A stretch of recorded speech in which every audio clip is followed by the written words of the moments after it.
Sziasztok, gyerekek! Tanácsot kért tőlem egy ismerősöm hűtlenség ügyben, hogy elváljon vagy megbocsásson, és közben eszembe jutott a Londonban élő híres kabbalista rabbi Simon Lev Halevi, vagy Simon Lev Halevi, ha angolosan ejtjük, híres kabbaláról írt könyve, amelyben az életfa szimbólumainak segítségével a szefirákon, tehát ősprincípiumokon keresztül világítja meg, hogy Istennek a világban megtapasztalható működése, ami a ragyogás szefirája, most nem jut eszembe a héber neve, a kegyelem és a törvény szefiráin nyugszik. Tehát a törvény és a kegyelem egyensúlya adja a ragyogást. Na most van ennek más megfogalmazása is, hogy a szigor és a szeretet, vagy a szigor és a kedvesség, de lényegében tudjuk, hogy miről van szó.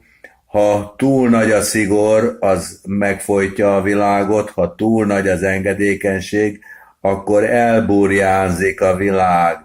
Ennek a kettőnek az egyensúlyán alapul a Jóisten megtapasztalható, csodálatos működése, a ragyogás, már ez a szó is az embert örömmel és boldogsággal tölti el, és nekünk is valahol, hát ezt kellene az életünkben megvalósítani, és ezért nem tudtam a döntés felelősségét átvállalni az ismerősömnek, hogy mit tegyen, hanem elmondtam, hogy alapvetően egy hűtlenkedő, ráadásul még féltékenykedő házastárs, hát annak toll a fülébe, még neki áll följebb, mert ugye mindenki magából indul ki, még ő gyorsan vádolja a másikat, legjobb védekezés a támadás, gondolja ő.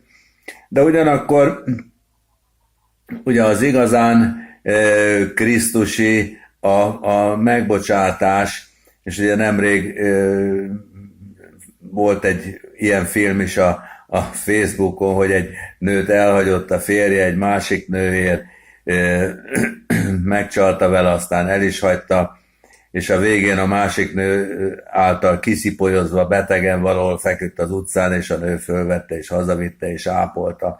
Tehát van ilyen csodálatos könyörületesség és végtelen szeretet, amit szintén a Jóisten tanúsít felénk, mert nem lehet az ember szigorpárti, főképp azok után, ha megtapasztalta a szeretetnek és a kegyelemnek és a megbocsátásnak az erejét.